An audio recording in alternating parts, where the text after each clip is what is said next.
¿Hora en punto? ¿Sí? Dale. ¿Estamos en vivo? Bueno, no sé si ya estamos en vivo. Agradecerle a Aura Cultura por esta visita guiada virtual. Estamos en Santiago de Chile, acá son casi las 6 de la tarde. Está oscureciendo y nuestra ciudad, a partir de mañana, toda la región metropolitana estará en cuarentena absoluta, por lo tanto hemos tenido una cuarentena por barrios que no funcionó, los casos se dispararon de todas maneras, entonces a partir de mañana entramos en cuarentena absoluta.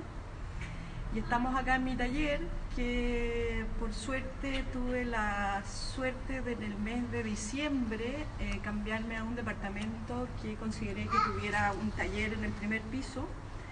Es un taller pequeño, que estoy recién aprendiendo a usarlo, pero lo bueno que tiene es que está en mi misma casa, porque si por la situación de la cuarentena no podría tener el taller asequible si no fuera por esta situación de que lo tengo en el mismo edificio donde vivo. Entonces mi hijo Vicente está haciendo de camarógrafo, así que vamos a entrar al taller. Este es el jardín, la verdad, la parte de atrás del taller.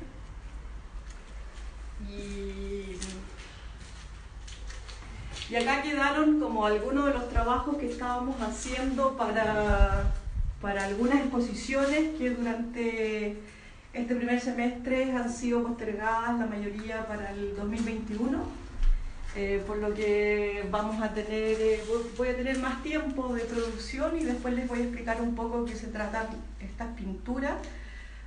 Pero es un taller donde también decidí poner los libros. O sea, es como una especie de taller estudio, de manera de tener un lugar como privado donde hacer obras pequeñas, donde poder pensar, donde poder leer. Y lo que les voy a mostrar es un trabajo inédito que está en proceso, que me ha parecido un ejercicio muy interesante de hacer. Lo estamos haciendo con el curador brasileño Tiago Pinto de Abreu, que quedó varado en Santiago producto de la cuarentena. Sin querer se cerraron las fronteras y él estaba de paso por Santiago y se tuvo que quedar en Santiago. Entonces en algún minuto me contactó para hacerme una entrevista vía Zoom. También estoy haciendo clases vía Zoom, todo es vía Zoom. Entonces nos pusimos a conversar y me contó la idea que una amiga curadora que reside en Berlín había hecho en Berlín, y que me parecía a mí si lo podíamos hacer en Santiago. Y hemos ido trabajando las últimas 2 semanas y me parece que puede quedar un trabajo súper bonito. Entonces el trabajo que les voy a contar es parte de esta curatoría que está haciendo Tiago y que yo estoy colaborando con él, y que ya cerca de 70 artistas chilenos aceptaron participar en este proyecto, en esta especie como de proyecto curatorial de cuarentena, donde se llama Al Aire Libre, y donde cada artista, echando a mano a lo que tenga en su espacio doméstico, balcón, ventanas, fachadas de casa, proyecciones hacia otros muros que estén circundantes de su casa, cada uno propone una intervención, ¿no? Entonces lo que les voy a mostrar básicamente es el proyecto que estoy pensando ahora. Es un proyecto que es muy sencillo, es un gesto muy simple. Yo le voy a enviar a 17 personas un velón como este. Ese velón va a contener un plomo incrustado adentro de la vela, y cuando la vela empieza, todas las velas juntas, que son las 17 velas, tienen una frase de Saramago que encontré para este proyecto, que dice: creo que nos estamos quedando ciegos, creo que estamos ciegos, ciegos que ven, ciegos que viendo no ven.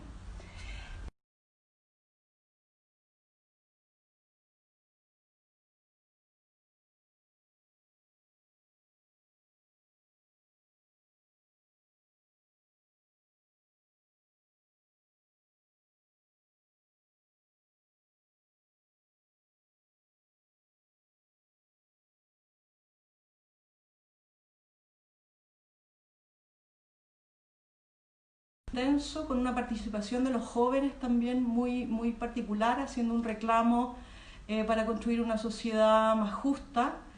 Y nos vimos de repente pasar de toda la violencia que vivimos en este estallido social y que vimos de parte del Estado. Pasamos de esa situación, que también era muy angustiosa por la cantidad de jóvenes heridos, a la situación de la cuarentena. Entonces, esta obra es un intento de rememorar y de poder sentir de alguna manera el duelo de eso que vivimos y que quedó suspendido sin resolución, y que me concentro básicamente en los 400 casos, son más de 400 casos de personas, básicamente la mayoría de ellos jóvenes, que recibieron perdigones por parte de la policía en los ojos y que quedaron algunos cegados, otros con lesiones oculares graves y otros con lesiones oculares más leves. Entonces podemos mostrar acá un pedacito. Este es un documental que hizo el corresponsal del New York Times, hablando un poco de esto. Un ojo menos, el perdigón lo tengo aquí adentro. Está adentro del ojo, ahorita. Por eso no íbamos a pensar. Tienes miedo, que puedes perder el ojo. Pero yo sé que Dios me va a dejar igual, como yo estaba.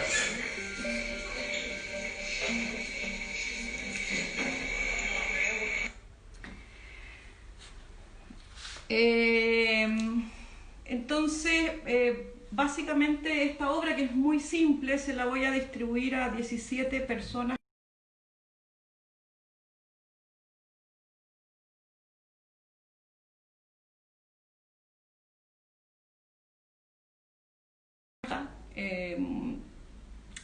Que tiene una de las palabras de la frase, y prenderlas al atardecer y grabar al momento en que ese perdigón se desprenda y caiga al suelo o a la superficie donde estén, y ojalá grabar ese posible sonido de ese desprendimiento, ¿no? Entonces, fue curioso como llegar a esta solución de este gesto, de esta acción, buscando a los otros, aquello que perdimos un poco, ¿no? Perdimos la posibilidad de unirnos y de sentir unidos lo que estaba pasando. Perdimos el espacio público, y tengo la pregunta si en algún sentido no también perdimos el espacio político. Y esta es una acción en el fondo de poder detenerse, parar, hacer una pausa y pensar en la situación de estas personas, hace que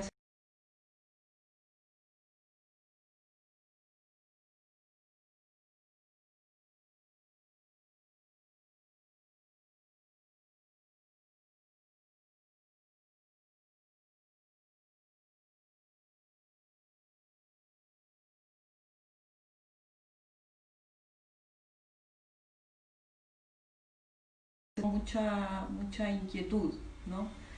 Entonces este es un trabajo que tiene que ser resuelto de manera muy rápida, va a ser enviado probablemente mañana, porque ya mañana no vamos a poder circular de nuevo por la ciudad, entonces tengo que resolverlo de manera muy veloz, y cuento con la participación de los demás para poder llevarlo a cabo, ¿no? Después, pensando en eso, pensando en qué iba a mostrar hoy día, me acordé de otras obras que he hecho, que se los puedo mostrar, que tienen que ver con esa búsqueda del otro, ¿no? Obras que no se centran en la producción de una imagen o en la producción de un objeto, y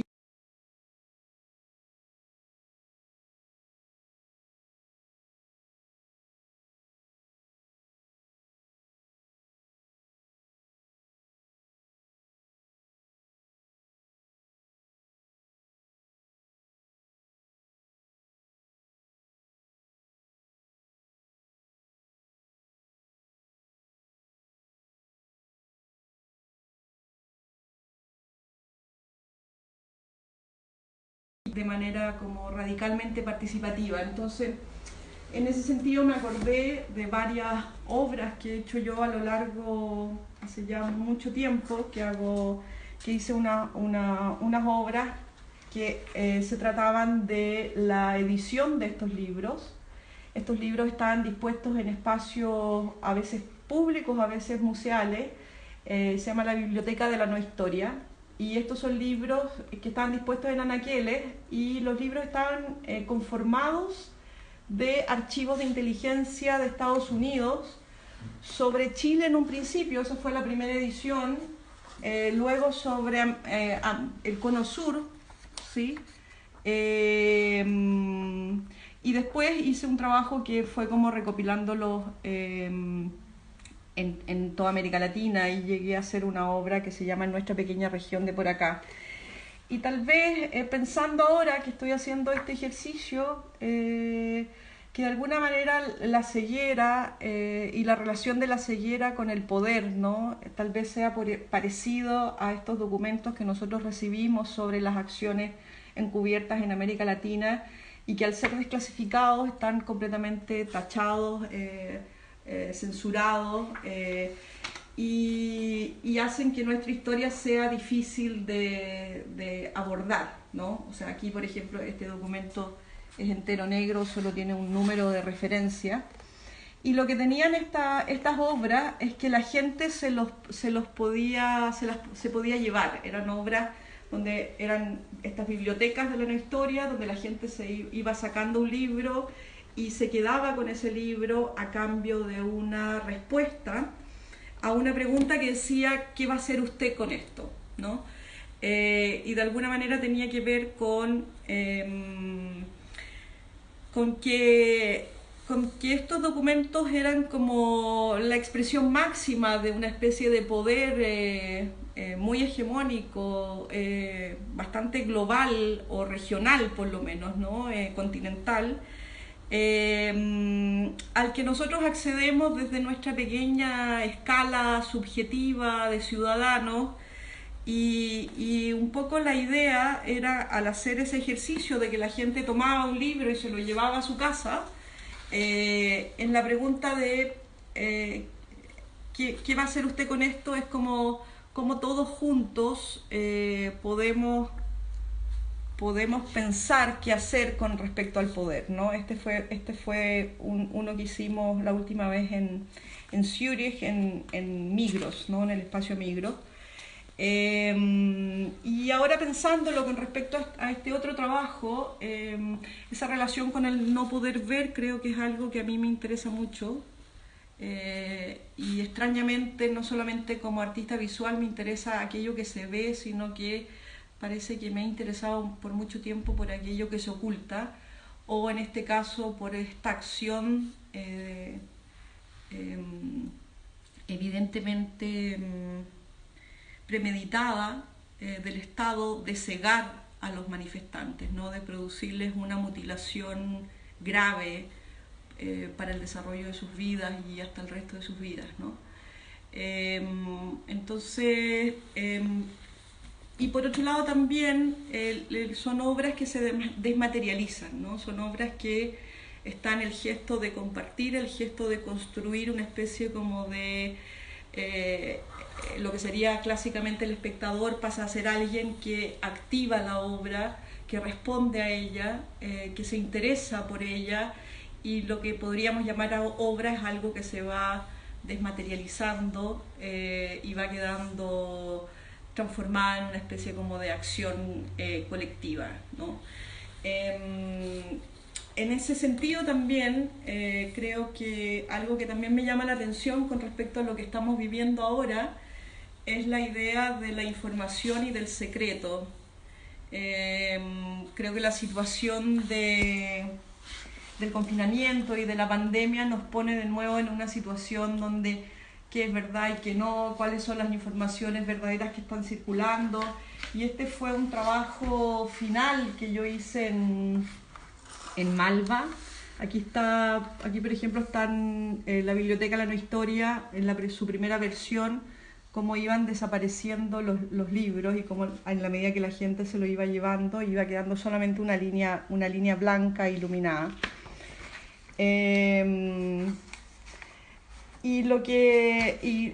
El trabajo de Malva se cerró con esta intervención grande en el espacio, ¿no? Donde se disponían todas estas tiras de documentos desclasificados, pero al mismo tiempo tachados, censurados, que dan una imagen de la historia de la Guerra Fría latinoamericana, ¿no? No sé ni cuánto tiempo llevamos ni cómo vamos.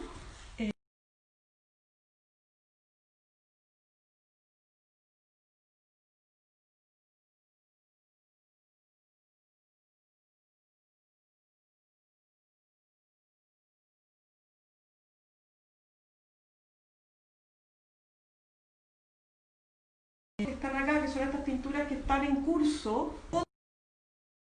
Es un poco lo que presenté en la Bienal de Venecia.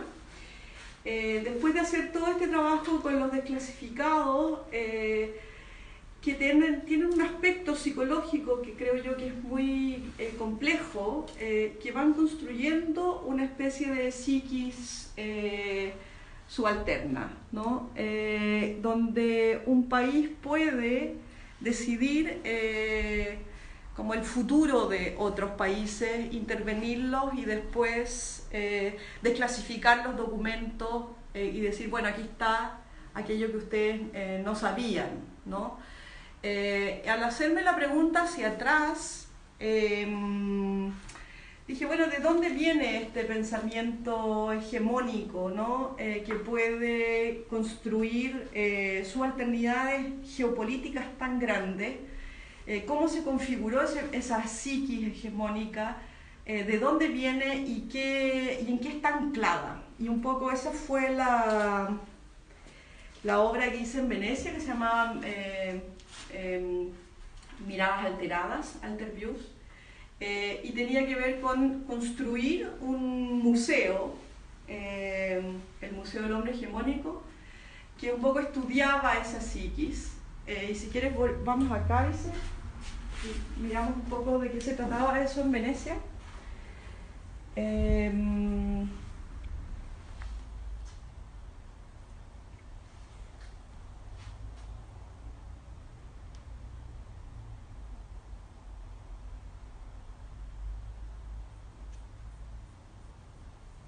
Y en la pregunta entonces como de dónde vino esta psiquis hegemónica que hizo posible que la Guerra Fría tuviera las características que tuvo, ¿no? Y déjame ver si acá sale 2019, si sale Venecia acá.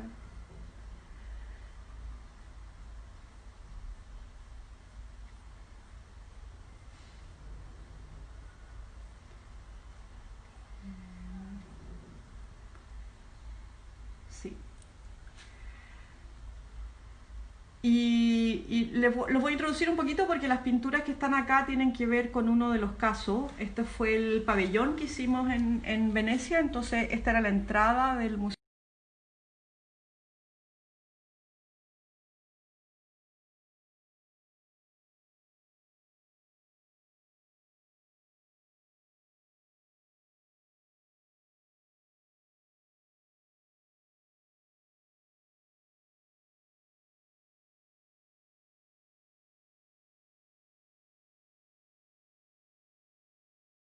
Se había configurado esta psiquis y pensando que estas clasificaciones hegemónicas habían estado ancladas en las clasificaciones de clase social a través de las monarquías y la tensión con la república, en el género, en la denostación de las mujeres y la relegación de las mujeres en la participación de la vida política y la vida pública. Y el tercer caso, que es el que tiene que ver con las pinturas que les voy a mostrar, que es es un fenómeno bastante extendido que se da a mediados del siglo XIX, que es en Europa desde el año 1854 hasta 1950, o sea, incluso después de la Segunda Guerra Mundial, existe el fenómeno de exhibir personas adentro de zoológicos categorizadas por sus razas, ¿sí? Entonces lo que hicimos en esta parte del trabajo fue estudiar todos esos zoológicos. Llegamos a la conclusión de que 70, voy a ir al... ¿Dónde está el zoológico? No están acá, ya, están sintetizados. Perdón. Llegamos a la conclusión en este estudio de que en 70 ciudades europeas habían ocurrido el fenómeno de los zoológicos durante estos 100 años, que habían sido exhibidas casi 40.000 personas de distintas razas, y que el objeto de exhibición finalmente era la construcción de la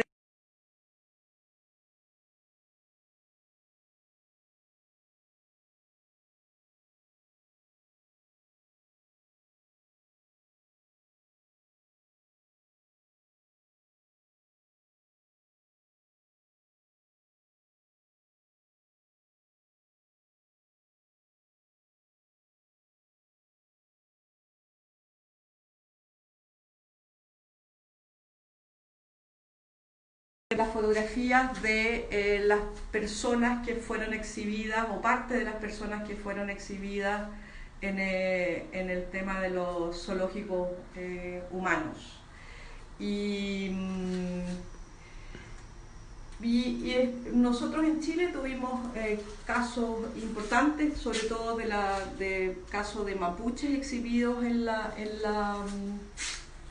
la Feria Internacional de París, y también tuvimos casos de indígenas Selknam y Alacalufes exhibidos también en Europa, donde también es interesante pensar que en ese momento ni siquiera en lo que era el gobierno de Chile, la República de Chile, quería reclamar a estos ciudadanos o defenderlos, digamos, ¿no? Bastante trágica, y son personas que quedaron varadas en esta situación, ¿no?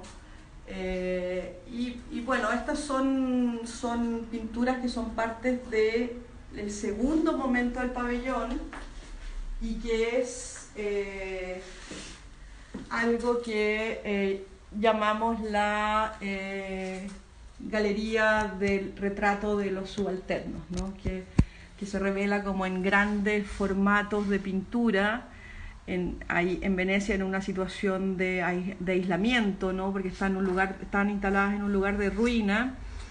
Aparecen quienes fueron esos sujetos subalternizados, ¿no? Entre ellos, bueno, cada uno de los casos, pero entre ellos también el caso que le estaba mostrando, que es el de los zoológicos humanos. Y fue también interesante para mí, como a través de este trabajo, volver a la necesidad de la pintura. Hace mucho tiempo que yo no pintaba, y de alguna manera la idea esta como de este homenaje a estos sujetos y a esta imposición hegemónica que tiene muchos siglos de conformarse. Esta galería de alguna manera también tenía que ver con un reconocimiento de esos sujetos, ¿no? Mujeres, razas con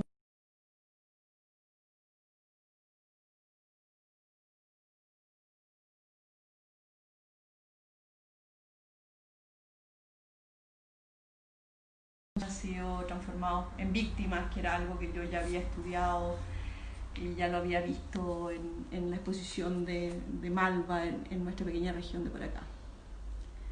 No sé si hay... No, esa pregunta, no. Y... Muestra más imágenes de las pinturas. ¿De las pinturas? Yo creo, o no sé. Y terminando como esta idea, esta noción de de subalternidad. Déjame mostrar un poco un pedacito de la ópera.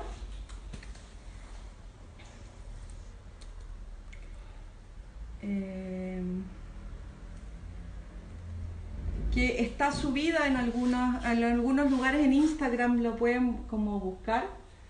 Se resolvía el asunto de hegemonía, subalternidad propuesto en el pabellón a través de una pieza musical, porque me parecía musical y videográfica, que es esta.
Es la de todos, incluso cuando hablo solo.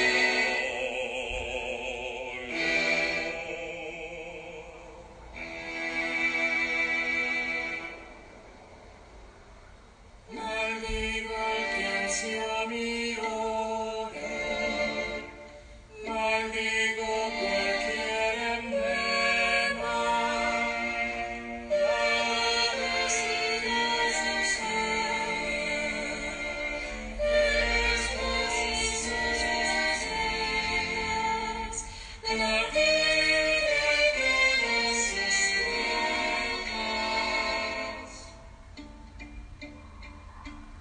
Porque me asiste un quebranto del dolor del dominado,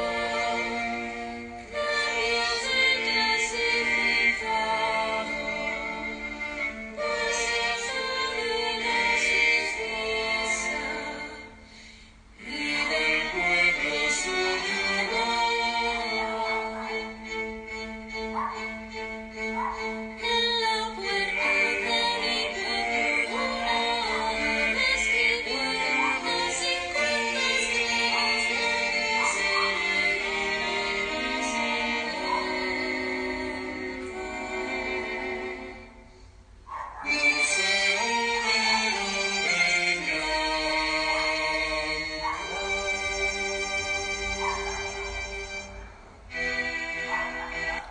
Voy a explicar un poquito. Entonces, la pieza es la voz, fue un video hecho entre varias personas.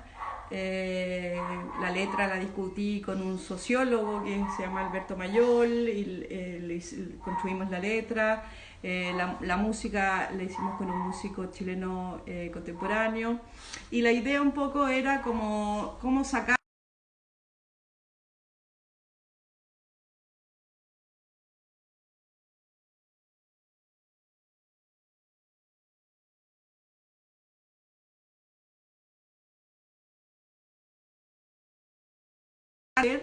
o extrañarse de las categorías de raza, clase y género, entendidas como categorías que tal vez a los pueblos latinoamericanos no nos interesaban tanto, ¿no? Acá tengo una pregunta.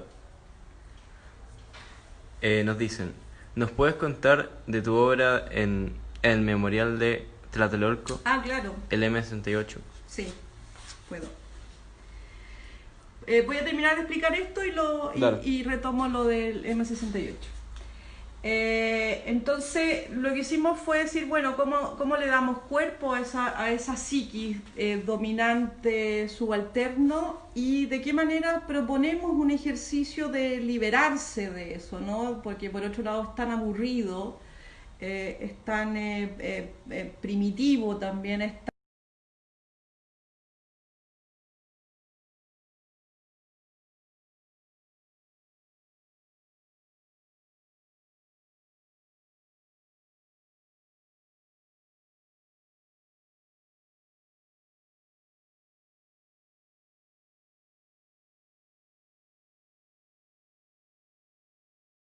mestizo,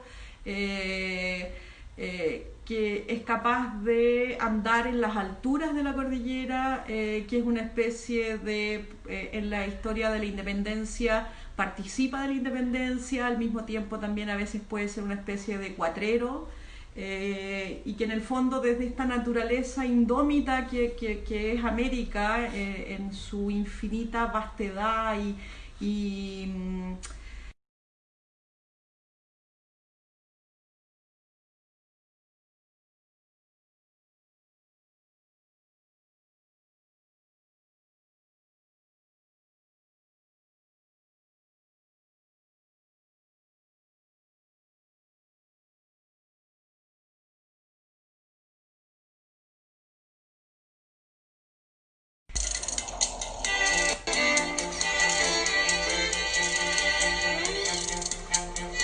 ¿Qué puede aportar un asesino sin pasión alguna?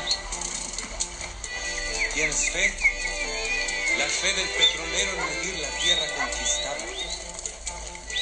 La fe del abogado del dólar. La fe del acumulador del petróleo. La fe del acumulador del petróleo.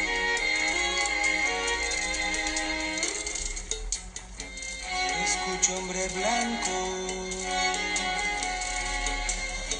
rey desnudo de mi asombro. Habrá un día en que te declaremos impertinente.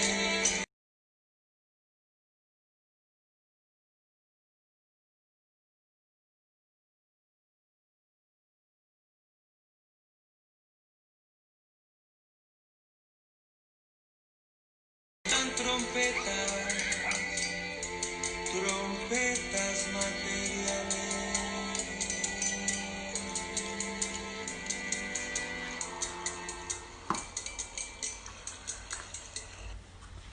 entonces hablemos de la pieza, de la historia de la pieza que me están preguntando, del Museo de Tlatelolco, el Museo M68. La historia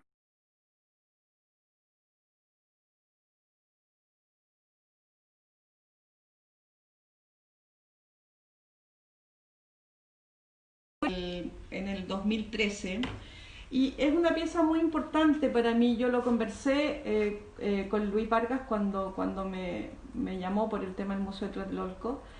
Yo el 2013 encuentro los archivos de la CIA sobre Tlatelolco, haciendo la investigación de los archivos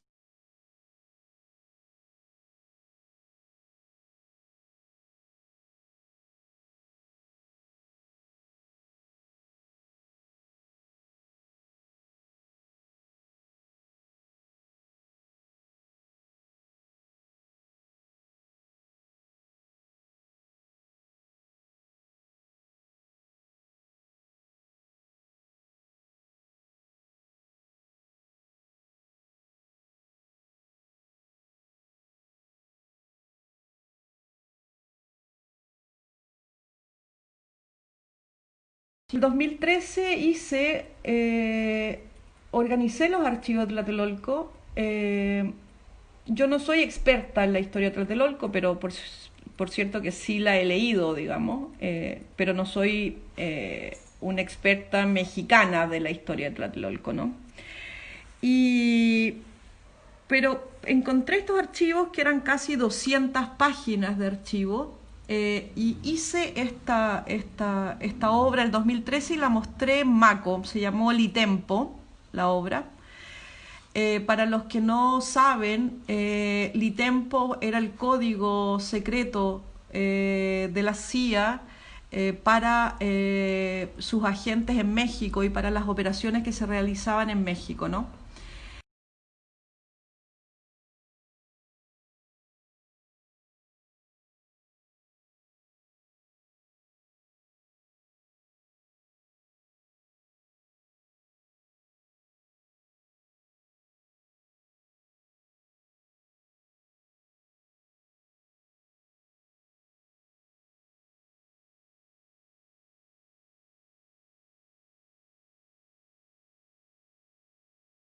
Y algunas de las cosas que leí en los archivos no se me van a olvidar más, como por ejemplo una frase que decía en un archivo: México es un lugar demasiado importante para permitir que lo gobiernen los mexicanos, ¿sí? Eso, por ejemplo.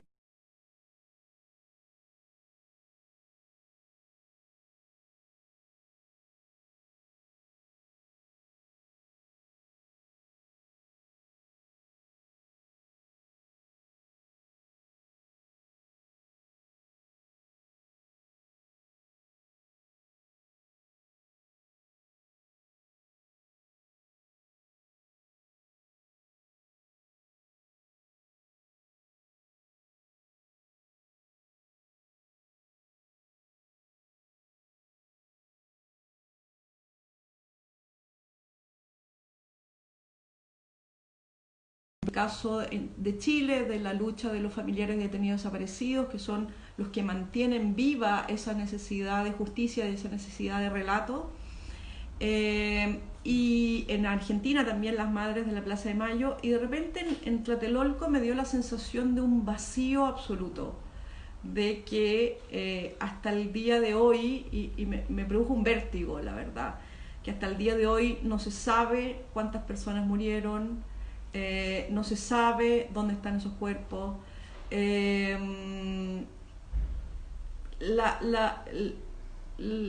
La historia de Tlatelolco son estos jóvenes pidiendo, muy parecido a la historia que tuvimos nosotros el año pasado, ¿no? Son los estudiantes que empiezan a hacer demandas muy sencillas, que de repente, en el caso de Santiago también el año pasado las demandas fueron porque habían subido el precio del metro y los estudiantes empezaron a saltarse la cosa esta donde uno paga en el metro. Y eso produjo una revolución donde toda la sociedad terminó adhiriendo, ¿no? Y Tlatelolco es una historia parecida, y probablemente en América Latina hay varias historias parecidas. Sin embargo, era difícil encontrar un momento donde había ocurrido una masacre en la ciudad.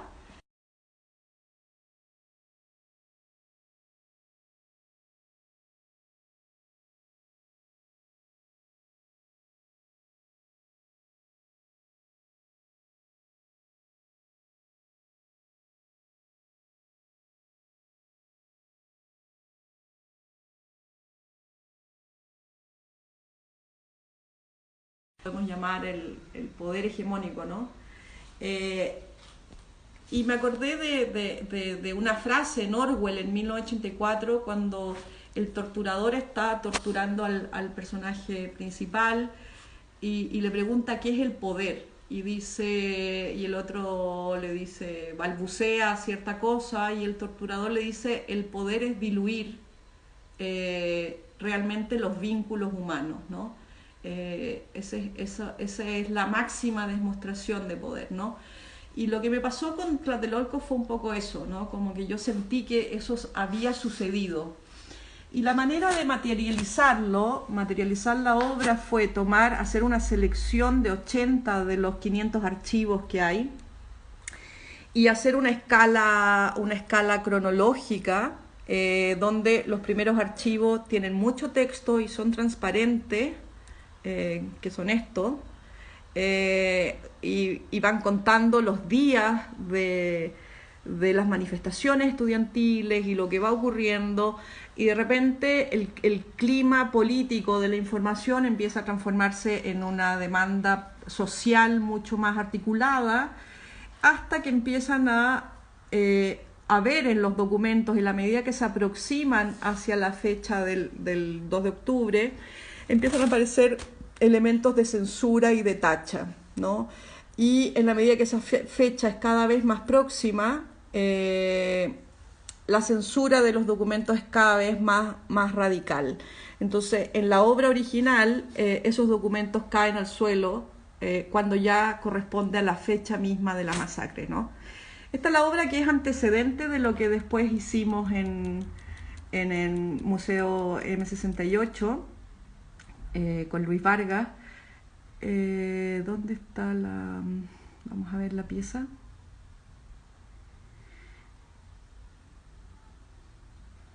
Que lo hicimos tiempo después y yo agradecí mucho el tener la oportunidad de hacerlo, porque lo que pudimos, estuvimos en una situación curiosa de los archivos, ¿no? y del significado de los archivos en las historias colectivas, y la pieza se llama Secret Memorialis, y lo que hicimos fue hacer una especie de caja, cubo que se abre, donde aparecen todas las cifras en distintas fechas y ciertos conceptos como detenido, desconocido, con que se tipifican esta lista, esta imposibilidad de establecer la cantidad de muertos, ¿no? Entonces, en la parte de afuera está esta caja como dislocada, un poco abierta, donde aparecen las fechas donde se han intentado hacer estas comisiones de verdad, el tema de los delitos prescritos, la incertidumbre de la cantidad de personas afectadas. Y después, cuando uno entra, hay dos partes. Una son los documentos mexicanos, que fue interesante porque eran unos documentos a los que tuvimos acceso de una manera, ¿cómo se diría? Una manera museográfica. Luis se va a reír. Eran archivos que se suponía que no se podían mostrar a cualquier público. Sin embargo, al estar contenidos en una obra de arte, se transformaban en obra de arte y por lo tanto podían ser mostrados, ¿sí?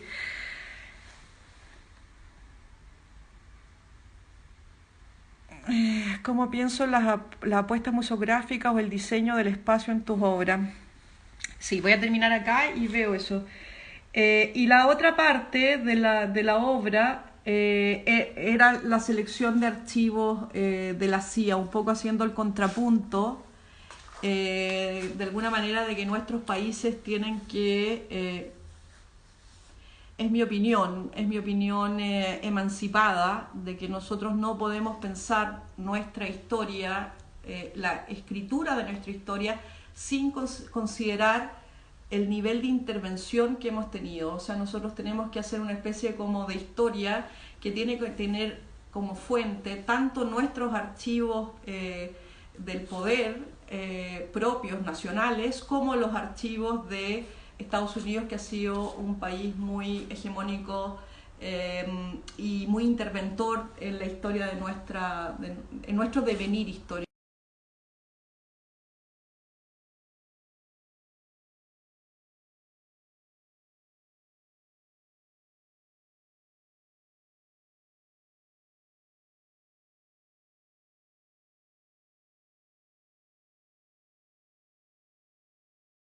Menos ingenuos en la manera de entender la situación social que viven, digamos, ¿no? Entonces, por eso esta obra se resuelve entre el contrapunto de estos dos documentos, los documentos mexicanos, que en realidad en el momento que los utilizamos no estaban disponibles a público, y hicimos la trampa de hacerlo ingresar al arte para que quedaran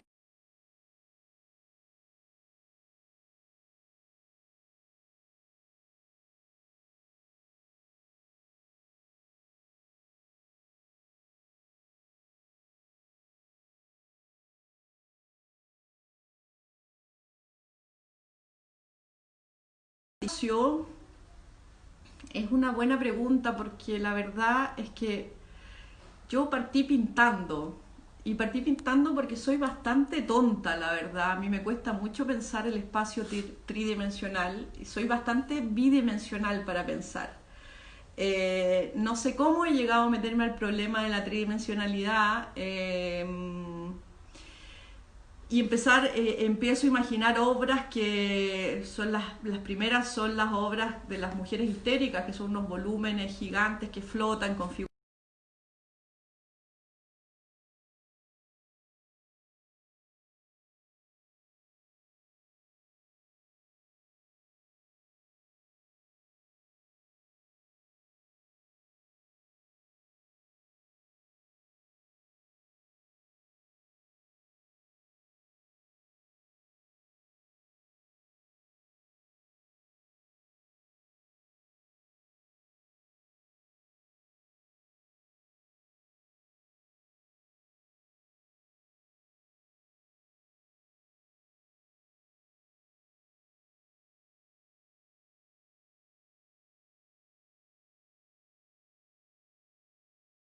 Hoy día es mi socio, que es Edmundo Brown, que nos terminamos asociando, tanto me ayudó que terminamos siendo socios, y él es arquitecto. Entonces, eso me dio el soporte posible para poder imaginar un poco lo que estaba diciendo antes, ¿no? Como esta necesidad de que el espectador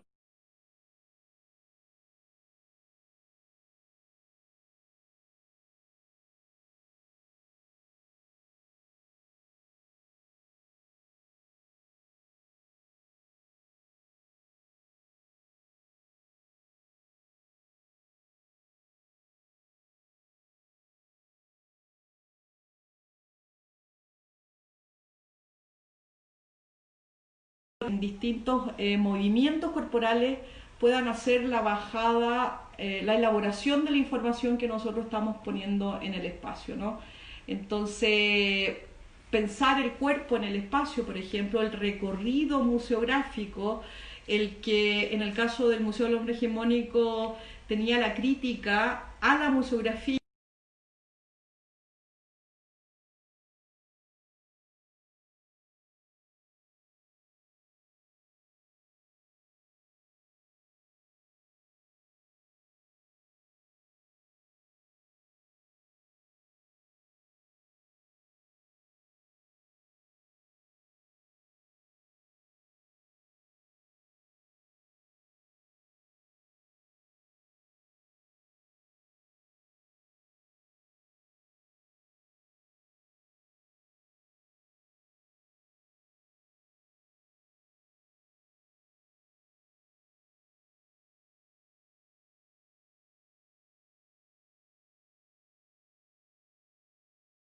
es importante en mi trabajo. Creo que finalmente no son tanto las obras, los materiales, los objetos, sino que es más bien ese deseo de construirle una experiencia al otro, ¿no?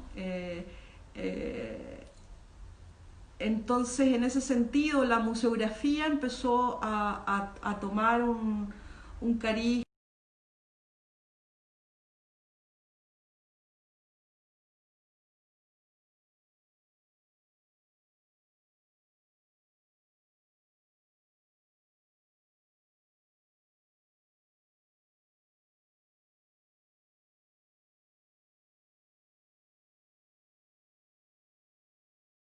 Estos contrapuntos que están siendo puestos en escena por el trabajo. Entonces, en ese sentido es extraño porque, claro, es la instalación, pero es verdad que ahora, más que la instalación, en los últimos trabajos, sobre todo el de Venecia, es curioso porque ahora con la pregunta lo pienso que, claro, es la construcción de una museografía, ¿no? De imaginar un espacio ficcional museográfico, ¿no? Como espacio